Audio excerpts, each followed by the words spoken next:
Guys, आप लोगों का स्वागत है आपके प्यारे से चैनल कोडिंग एस्पेक्टो में।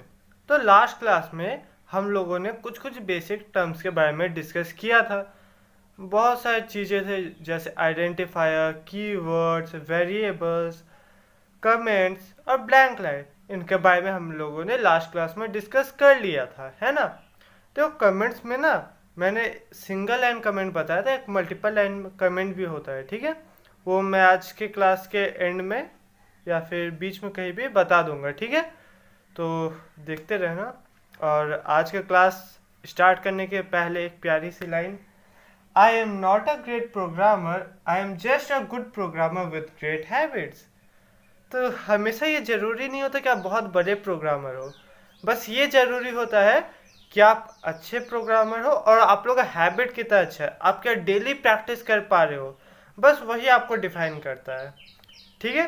तो इसी के साथ आज हम का क्लास हम लोग स्टार्ट करते हैं, जिसमें हम लोग डिस्कस करने वाले हैं ऑपरेटर्स के बारे में, ठीक है। तो ऑपरेटर्स क्या होते हैं वो हम लोग अभी करेंगे। तो ऑपरेटर्स कितने तक कहते हैं? 1 2 3 4 5, 5 तरह के ऑपरेटर होते हैं। एक स्पेशल ऑपरेटर, मिसलिनियस ऑपरेटर भी होते हैं। तो 6 तरह के हो गए। तो ऑपरेटर क्या क्या होते हैं? Arithmetic operator, relational operator, bitwise operator, logical operator, assignment operator. और मिसलिनियस ऑपरेटर में हम लोग कंडीशनल ऑपरेटर भी पढ़ेंगे। ये कुछ कुछ ऑपरेटर हैं जिनके बारे में आज हम लोग पढ़ने वाले हैं, ठीक है। ऑपरेटर आप लोगों को पता है, कोई भी प्रॉब्लम को ऑपरेट करने के लिए जो चीज़ का यूज़ किया जाता है उसे हम लोग ऑपरेटर कहते हैं, ठीक है। वो चीज़ आप लोगों को पता होगा। तो हम लोग एक एक करके स्टार्ट करते हैं। सबसे पहले अर्थमेटिक ऑपरेटर, ठीक है। तो मैं इसे इरेज करता हूँ, ओके। सो फर्स्ट ऑपरेटर क्या है? अर्थमेटिक ऑपरेटर, ठीक है। तो अर्थमेटिक ऑपरेटर क्या होता है? जैसे कि मैंने आपको बोला, जितने भी मैथमेटिकल कैलकुलेशंस होते हैं ना, उनमें जो भी हम लोग को कैलकुलेशन करना पड़ता है, जैसे अलजेब्रा में हम लोग करते हैं, उस टाइम हम लोग किसका यूज़ करते हैं? अर्थमेटिक ऑपरेटर, ठीक है। तो रीड कर लेते हैं। Arithmetic operators are used in mathematical expressions in the same way that they are used in algebra. जैसे हम लोग अलजेब्रा में यूज़ करते हैं ना, plus minus, addition, subtraction, multiplication, division, ये सब करते हैं ना, उसी तरह हम लोग जावा प्रोग्रामिंग लैंग्वेज या फिर कोई भी प्रोग्रामिंग लैंग्वेज में करते हैं, ठीक है। और उसके लिए जो ऑपरेटर यूज होते हैं उन्हें अर्थमेटिक ऑपरेटर कहा जाता है, ठीक है। तो अर्थमेटिक ऑपरेटर के कुछ एग्जांपल्स देख लेते हैं। हम लोगों ने इन सबका ही यूज कर लिया है ना, एडिशन, सब्सट्रैक्शन, मल्टीप्लिकेशन, डिवीजन, और ये क्या है? मॉड्यूलस। परसेंटेज नहीं है, क्या है ये? मॉड्यूलस, ठीक है। ये किसके लिए यूज किया जाता है? रिमाइंडर फाइंड करने के लिए, है ना। और ये डिवीजन वाला क्वेश्चन पता चल जाता है ना। अब दो, अब दो ठो और होते हैं अर्थमेटिक ऑपरेटर, क्या क्या? एक होते हैं इंक्रीमेंट और दूसरे होते हैं डिक्रीमेंट। इनका यूज हम लोग को लूप्स में बहुत ज़्यादा करना पड़ेगा, ठीक है। तो अच्छे से देख के रखो, ये क्या है? इंक्रीमेंट, ये है डिक्रीमेंट। प्लस प्लस, ठीक है। तो ये करने से क्या होता है? 1 बढ़ जाता है, ठीक है। जैसे सपोज करो a का वैल्यू है 5, ठीक है। और अगर हम a प्लस प्लस कर दिए ना, तो अब a का वैल्यू कितना हो जाएगा? 6। a का वैल्यू क्या हो जाएगा? 6, ठीक है। और ये प्लस प्लस करने का 2 तरीका हो सकता है। क्या क्या 2 तरीके हो सकते हैं? ओके, सो अब हम लोग कंसिडर कर लेते हैं a इक्वल्स टू 5, ठीक है। अब देखो, इसमें हम लोग को इंक्रीमेंट करना है, तो क्या कर सकते हैं हम लोग? a प्लस प्लस कर सकते हैं, ठीक है। a में कुछ ऐड होगा, कितना ऐड होगा? 1 होगा, ठीक है। प्लस प्लस मतलब वो 1 से इंक्रीज हो जाएगा, इंक्रीमेंट ना 1 से बढ़ जाएगा, तो इसका आउटपुट क्या आ जाएगा? 6, ठीक है। उसी तरह अगर हम a माइनस माइनस करते हैं तो क्या होगा? डिक्रीमेंट हो जाएगा, 1 से डिक्रीज हो जाएगा उसका वैल्यू, ठीक है। तो कितना हो जाएगा? 5 से 1 डिक्रीज का तो 4 हो जाएगा, है ना। और तो ये इंक्रीमेंट करने का ये एक तरीका है, डिक्रीमेंट करने का भी इस और एक तरीका होता है। पहले हम लोग इंक्रीमेंट कर दे ऐसे, ठीक है। उसी तरह से इसका भी, इसमें क्या हो रहा था? पहले वैल्यू डाले तो उसके बाद उसका इंक्रीमेंट कर रहे थे, है ना। और इसमें क्या हो रहा है, पहले इंक्रीमेंट कर रहे हैं उसके बाद वैल्यू हो रहा है, आ रहा है ना। तो इसे कुछ बेसिक एग्जांपल से समझना चाहिए, है ना। देखो मैं बता देता हूँ, प्लस प्लस ए रहेगा ना, क्या होगा, फर्स्ट इंक्रीमेंट, CREMENT, स्पेलिंग गलत हो तो समझिए ना, क्या होगा, पहले इंक्रीमेंट होगा, ठीक है, उसके बाद वैल्यू आएगा, first increment then use the value, ठीक है, पहले इंक्रीमेंट कर लो उसके बाद वैल्यू का यूज करो, ठीक है। हाँ, उसी तरह अगर ए प्लस प्लस होगा तब क्या करेंगे, पहले हम लोग वैल्यू का यूज करेंगे, फर्स्ट यूज द वैल्यू, पहले ही वैल्यू का यूज कर लेंगे,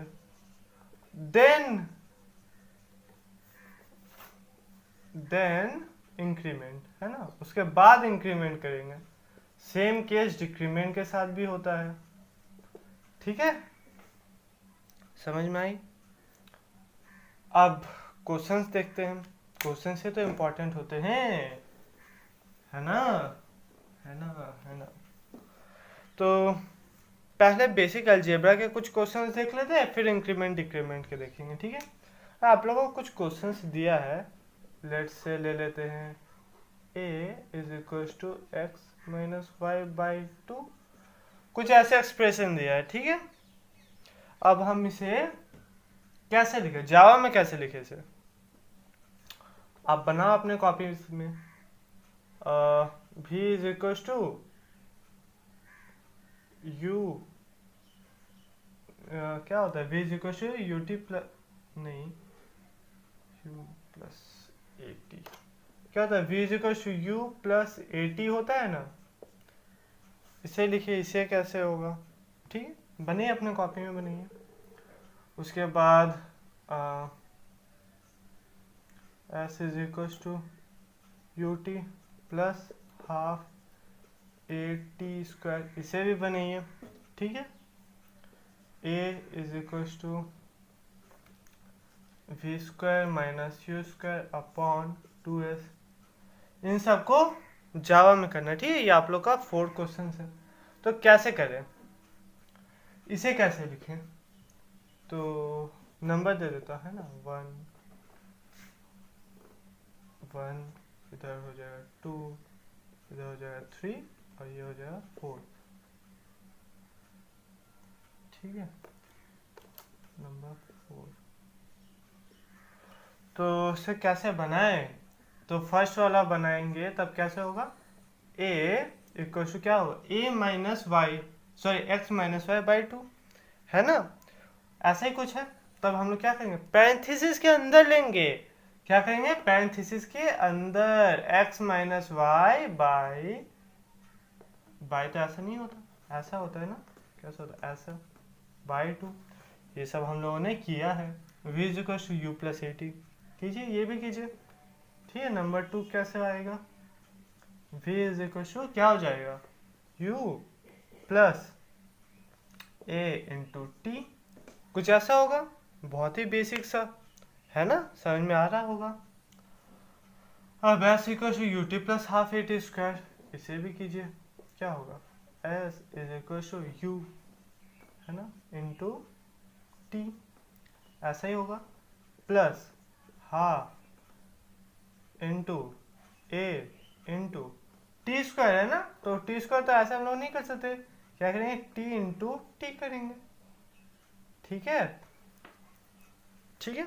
अब बताओ, मैंने यहाँ पे पैरेंथेसिस क्यों नहीं दिया, क्योंकि प्रेफरेंस ऑर्डर के हिसाब से ना मल्टीप्लिकेशन को काफ़ी ज़्यादा प्रेफरेंस दिया जाता है, इसे हम लोग को यहाँ पे पैरेंथेसिस का यूज़ करना नहीं पड़ा, क्लियर। हाँ, नंबर 4 देख लेते हैं, a is equal to v square minus u square by 2s, ये भी बहुत इजी है, कैसे होगा, वी स्क्वायर ना, मतलब वी इंटू वी, है ना, minus u square, you into you, ऐसा ही कुछ होगा, है ना।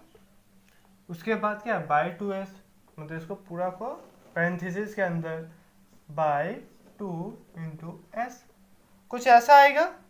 ठीक है, क्लियर। होप सो आप लोग को लास्ट चीज समझ में आई होगी। अब देखो, अब हम लोग कुछ क्वेश्चंस की तरफ आ जाते हैं, इंक्रीमेंट और डिक्रीमेंट के क्वेश्चंस। ठीक है, क्या बोला, फाइंड द आउटपुट, इसका आउटपुट है लिखाना है। आप लोग क्वेश्चन देखिए और आउटपुट बताइए क्या होना चाहिए इसका आउटपुट। ठीक है,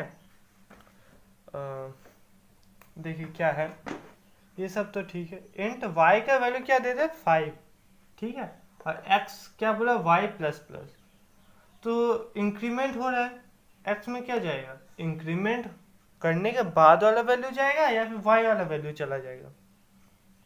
तो हमेशा क्या होता है ना, ये पहले वाला चीज इनिशियलाइज होता है। ठीक है, तो y का वैल्यू ही चला जाएगा x के पास इंक्रीमेंट होने के पहले ही। ठीक है, इंक्रीमेंट होने के पहले ही चला जाएगा। ठीक है, तो आउटपुट क्या आ जाएगा, आउटपुट क्या आएगा, आउटपुट इसका क्या आ जाएगा, 5। ठीक है, x को प्रिंट कर रहे हैं ना, तो आउटपुट क्या आ जाएगा, 5। ठीक है, इंक्रीमेंट होने के पहले ही चला जाएगा वैल्यू, समझे, क्लियर है।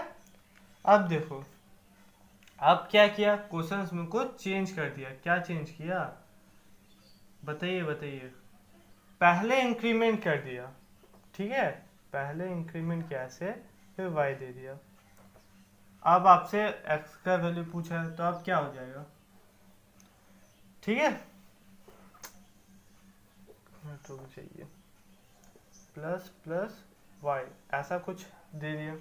अब आपका आउटपुट क्या आएगा, क्या 5 आएगा, यहाँ पे क्या है, y है क्या, नहीं ना, यहाँ पे क्या है, प्लस प्लस, तो प्लस प्लस है तो इंक्रीमेंट हो रहा है, किसका हो रहा है, y का। ठीक है, तो y का इंक्रीमेंट होगा तब कितना वैल्यू हो जाएगा, कितना होगा, 6 होगा, है ना, तो x के पास कितना चल जाएगा, 6। ठीक है, तो आउटपुट क्या दे देगा, 6।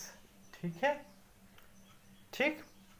अब आपसे एक क्वेश्चन पूछा, ऐसा ही दे दिया, अब इसको 8 के साथ मल्टीप्लाई कर दिया, मल्टीप्लाइड बाई 8। ठीक है, बहुत इजी। इसका वैल्यू पहले x क्या देखेगा इसको, ठीक है, इसका वैल्यू क्या आ गया, 6, तो x के पास 6 आ गया। अब वो किससे मल्टीप्लाई होगा, 8 से, तो 6 को 8 से मल्टीप्लाई करेंगे तब कितना आ जाएगा, 48। आता है ना, बिल्कुल आता है, तो आउटपुट क्या दे देगा, 48। ठीक है, ऐसा कुछ होता है। अब पहले अगर y रहता तब उसके बाद इंक्रीमेंट करेंगे तब क्या होगा, मतलब ऐसे y प्लस प्लस, फिर उसको 8 से मल्टीप्लाई कर दिया। अब इसका आउटपुट क्या होगा, इसका आउटपुट क्या होना चाहिए, क्या इसका आउटपुट में 48 होगा, नहीं होगा, इसका आउटपुट कितना होगा, y, देखिए क्या हुआ, y का वैल्यू x के पास चला गया मतलब 5। ठीक है, फिर वो मल्टीप्लाई हुआ ना 8 से, ये काम तो y का तो इंक्रीमेंट ही नहीं हो पा रहा है, पहले वो x के पास चला जा रहा है ना, तो 5 लेके जाएगा। ठीक है, तो 5 इंटू 8 मतलब 40, इसका आंसर कितना हो जाएगा, 40 हो जाएगा। ठीक है, 40, समझे, बस यही सब कुछ क्वेश्चंस है इंक्रीमेंट डिक्रीमेंट के। अब हम लोग आगे बढ़ते हैं with our next operator. Okay, so हम लोग का नेक्स्ट ऑपरेटर क्या है, रिलेशनल ऑपरेटर। ये मैंने पहले भी बताया, ये क्या करता है, रिलेशन बताता है कोई भी दो नंबर के बीच में, दो वेरिएबल के बीच में, या फिर नंबर और वेरिएबल के बीच में। ठीक है, तो वो क्या क्या होते हैं, equals to, not equals to, greater than, less than, greater than equals to, less than equals to. कोई नंबर, कोई दो नंबर या फिर वेरिएबल आपस में बराबर होंगे तो हम उन्हें ऐसे चेक करते हैं, जैसे कि बराबर ना हो उसके लिए ऐसे चेक करते हैं, उससे बड़ा हो उसके लिए ऐसे, छोटा हो तब ऐसे, बड़ा या फिर बराबर हो सकता है तब ऐसे। जब छोटा या फिर बराबर हो सकता है तब ऐसे। एग्जाम्पल से समझते हैं। लेट्स से अज्यूम कर लेते हैं ए का वैल्यू है 10, बी का वैल्यू है 15, ठीक है। इक्वल टू ना, तो मैं क्या करूँगा, ए इक्वल टू बी। क्या ये ट्रू है? नहीं है ना, फॉल्स देगा। क्या देगा? फॉल्स। ये तो गलत है ना। वही अगर मैं a equal to sorry a not equal to b कर दूं तो ए क्या बी के बराबर नहीं है? हाँ, ये तो सच बात है, ए बी के बराबर तो नहीं है, तब ये क्या दे देगा? ट्रू। ठीक है, ग्रेटर देन इक्वल टू। और मैं ए ग्रेटर देन बी कर दूं तो क्या ए बी से बड़ा है? नहीं, ए बी से तो बड़ा नहीं है, ये क्या देगा? फॉल्स। क्या देगा? फॉल्स, क्योंकि ए तो बी से बड़ा नहीं है। अगर ए लेस देन बी दिया तब ये क्या दे देगा? ट्रू, क्योंकि ए तो बी से छोटा है ना। ये तो सच बात है ना, ए तो बी से छोटा है। ठीक है। अब देखो a greater than equal to b, ठीक है। क्या ये ट्रू होगा? ए बी से बड़ा या फिर बराबर है? बड़ा तो नहीं है, बराबर भी नहीं है, तो ये क्या दे देगा? फॉल्स। ठीक है। उसी तरह a less than equal to b क्या दे देगा? ए बी से छोटा है, छोटा ही है, बराबर नहीं है, तो भी ये ट्रू हो जाए। छोटा हो या फिर बराबर हो, दोनों में से कोई एक कंडीशन भी ट्रू होगा तब सही है। ठीक है। हाँ, तो ये ट्रू। बस इतना सही था रिलेशन ऑपरेटर। अब आगे हम लोग बढ़ते हैं विद आवर नेक्स्ट ऑपरेटर। ठीक है। होप सो आप लोग को ये चीज़ समझ में आई होगी। ये हम लोगों ने पहले भी किया था, तो ये एक आप लोग का फिर से रिवीजन बोल सकते हो गया, और इम्पॉर्टेंट रहती है ये सब चीज़। ठीक है। अब चलो आगे बढ़ते हैं। तो हम लोग का नेक्स्ट ऑपरेटर क्या है? Bitwise operator. ठीक है। तो बिटवाइज ऑपरेटर इम्पॉर्टेंट तो है, लेकिन अभी हम लोग को उसका होता है ज़रूरत नहीं है। ठीक है। तो बिटवाइज ऑपरेटर में क्या होता है, जो भी हम लोग का वैल्यू रहता है ना, वो उसे पहले बिट्स में ब्रेक कर लेता है। बिट्स मतलब आपका वो बुलियन फॉर्म, जो बाइनरी सिस्टम होता है ना, जो मशीन लैंग्वेज होता है, पहले उस पर ब्रेक कर लेता है। ठीक है। फिर उसके हिसाब से ऑपरेट करता है। ठीक है। तो अभी हम लोग को तो जानना नहीं है, लेकिन फिर भी एक बार देख लेते हैं। ठीक है। Bitwise operator works on bits and perform bit by bit operation. तो अलग अलग बिट में उसको तोड़ तोड़ के ऑपरेशन करता है। ठीक है। जैसे 14 ले लिए तो 14 का हम लोग बिट निकाल सकते हैं, वो हम लोग कैल्शियम करके निकालते हैं, है ना। तो वैसे करके निकाल लेंगे। फिर हर एक जो वैल्यू होगा 0 1 0 1 1 1 0 जैसे भी होगा, तो उसे उस तरह से हर एक पर्टिकुलर वैल्यू को लेके ऑपरेट करेगा। ठीक है। तो उसके कुछ कुछ टाइप्स होते हैं, टर्म्स होते हैं, बोल सकते हो। एक होता है बिटवाइज एंड। ये सिंगल एंड क्या बताता है? Bitwise and. ठीक है। तो इसका यूज हम लोग बेसिकली नहीं करते हैं। ओके। फिर ये बिटवाइज और, बिटवाइज एक्सॉर, बिटवाइज कॉम्प्लीमेंट, ये लेफ्ट शिफ्ट, ये राइट शिफ्ट, ये जीरो फिल, राइट शिफ्ट। तो इस तरह से अलग अलग होते हैं। ठीक है। बहुत ज़्यादा नहीं जानना है, लेकिन हाँ, ये सब कुछ बेसिक्स है, आप लोग को पता रहना चाहिए। ठीक है। अब इसी के साथ हम लोग बढ़ते हैं अपने नेक्स्ट ऑपरेटर पे। ठीक है। जो कि है लॉजिकल ऑपरेटर। ठीक है। ओके, सो अब हम लोग का बारे है नेक्स्ट ऑपरेटर का। क्या है? Logical operator. लॉजिकल ऑपरेटर हम लोग इफ एल्स में भी यूज करते हैं, इसका लूप्स में भी यूज करते हैं, जब भी कंडीशन को चेक करना होता है तब यूज करते हैं। ठीक है। क्या क्या होते हैं? लॉजिकल एंड, लॉजिकल और लॉजिकल नॉट। अब इसका यूज कैसे होगा बताते हैं। लेट से ए का वैल्यू है ट्रू। ठीक है। ए है ट्रू, बी को ले लेता हो फॉल्स। ठीक है। ए ट्रू है, बी फॉल्स है ना, तो ए एंड बी। ठीक है। ए और बी के साथ एंड हो रहा है। ठीक है। एंड मतलब क्या? दोनों सही होगा तभी सही होता है ना। एंड में क्या होता है? जब दोनों सही होता है तभी ट्रू होता है। मीन्स ए भी ट्रू है और बी भी ट्रू है तभी ट्रू होगा, नहीं तो फॉल्स होगा। ठीक है, यहाँ पे क्या है, ए ट्रू है बी फॉल्स है, तब क्या हो जाएगा, ये फॉल्स हो जाएगा। ठीक है, ऐसा हुआ। और ए फॉल्स रहता बी ट्रू रहता ना तो भी फॉल्स आता, और ए फॉल्स रहता बी भी फॉल्स रहता तो भी फॉल्स आता, और दोनों ट्रू रहेगा ना बस तभी ट्रू आएगा। एंड में ऐसा ही होता है, जब दोनों चीज सही होगा तभी सही होता है, नहीं तो गलत हो जाता। और में क्या होता है, दोनों में से कोई भी एक चीज सही होने से ही काम चल जाएगा। ठीक है, दोनों में से कोई एक ट्रू होगा तो ही ट्रू हो जाएगा। ठीक है, दोनों ट्रू होना नेसेसरी नहीं है, दोनों में से कोई एक भी ट्रू हो गया तो सही है। तो यहाँ पे ए और बी कर देंगे तो क्या होगा, ए और बी एक ट्रू है ना, एक ट्रू है ना, तो क्या हो जाएगा, ट्रू। क्या दे देगा, ट्रू। ठीक है, समझ में आ रही होगी। ठीक है, दोनों फॉल्स रहता तब फॉल्स दे देता, दोनों ट्रू रहता तब तो ट्रू देना ही है। ठीक है, नॉट, लॉजिकल नॉट में क्या होगा, ए का वैल्यू क्या है, ट्रू है ना, ट्रू है ना, नॉट ऑफ ए। ठीक है, ए का नॉट कर दिया तो क्या होगा, इसका वैल्यू पलट जाएगा, ट्रू था फॉल्स बन जाएगा।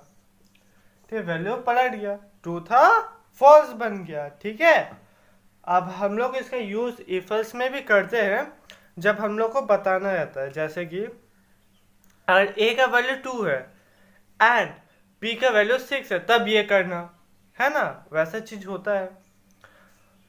जब बी का वैल्यू 6 है या फिर ए का वैल्यू 2 है तब ये चीज करना, वो सब चीज भी हम लोग इफ एल्स में यूज करते ही हैं। इसे मैंने ये आपको उस टाइम भी बताया था। ठीक है, अभी भी बता दिया, होप सो क्लियर हो गया। अब हम लोग बढ़ते हैं अपने नेक्स्ट ऑपरेटर की तरफ, जो कि है क्या, असाइनमेंट ऑपरेटर है ना, असाइन कर देता है, क्या करेगा, वैल्यू को असाइन कर देगा। चलो देखते हैं। ओके सर, अब हम लोग का क्या है, असाइनमेंट ऑपरेटर। ठीक है, तो पहला क्या, वैल्यू असाइन करना। तो फर्स्ट में क्या है, वैल्यू असाइन करें है ना, क्या होगा, सी को ए प्लस बी, तो सी में क्या हो जाए, ए प्लस बी का वैल्यू असाइन हो जाएगा। ठीक है, तो लेकिन हम लोग जैसा सोचते हैं ना वैसा होता नहीं है। हम लोग क्या सोचते हैं कि कुछ ऐसा होता होगा, c is equal to a plus b ना, तो पहले ए और बी ऐड होता होगा फिर उसका वैल्यू सी में जाता होगा, लेकिन ऐसा नहीं होता है। एक्चुअल में होता क्या है, एक्चुअल में होता क्या है वो भी समझ लेते हैं, उतना इम्पोर्टेंट नहीं है लेकिन फिर भी। ए प्लस बी हुआ ना, तो क्या होता है, पहले ए का वैल्यू सी के पास चला जाता है। ठीक, क्या होता है, ए का वैल्यू सी के पास चला जाता है, ए का वैल्यू। ठीक है, अब जो वैल्यू आया ना सी का, सी का वैल्यू क्या हो गया, ए के बराबर हो गया ना, अब वो ऐड हो जाता है बी से। ठीक है, अब वो ऐड हो जाता है बी से, समझे। हाँ, होप सो क्लियर होगा। ये आप चाहे तो स्किप भी कर सकते हैं, उतना कुछ इम्पोर्टेंट नहीं है, बस मैंने ऐसे ही बता दिया एक्चुअल में होता क्या है। ठीक है, अब देखो ये सब देख लेते हैं। असाइनमेंट ऑपरेटर ना, तो हम लोग को कभी भी सी का वैल्यू सी प्लस ही लिखना हुआ तो हम लोग उसे ऐसे लिख सकते हैं, सी प्लस इक्वल टू ए। उसी तरह अगर सी का वैल्यू सी माइनस ए करना हुआ तो हम लोग उसको ऐसे लिख सकते हैं। ठीक है, और मल्टीप्लाई करना हुआ तो वैसे, सब एक ही जैसे। ठीक है, आप लोग देख लो, बस ऐसे ही है, सिंपल सा है। ये सब जो यूज करते हैं ना शॉर्टकट, इसे असाइनमेंट ऑपरेटर कहते हैं। ठीक है, देख लिए, क्लियर है। ठीक है, इतना लंबा जैसे ना लिखना पड़े उसी के लिए ये बना है। ठीक है, बस ऐसा ही है, बीच बीच में हम लोग यूज करेंगे, लूप्स में तो करेंगे ही करेंगे। ठीक है, क्लियर। अब आगे बढ़ते हैं। अब हम लोग का एक लास्ट बचा है जो कि हम लोग का मिसलेनियस ऑपरेटर है, जिसके बारे में बहुत लोगों ने शायद नहीं सुना होगा और काफ़ी लोगों ने सुना भी होगा। ठीक है, तो उसमें हम लोग एक कंडीशनल ऑपरेटर के बारे में बात करेंगे जो कि इफ एल्स के जैसे काम में आता है। चलो देख लेते हैं जल्दी से।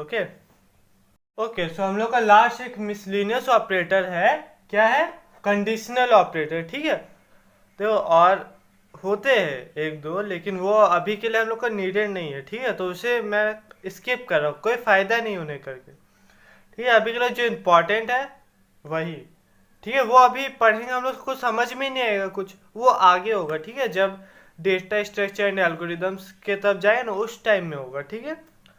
अभी के लिए ये है कंडीशनल ऑपरेटर, ठीक है। कंडीशनल ऑपरेटर क्या होता है?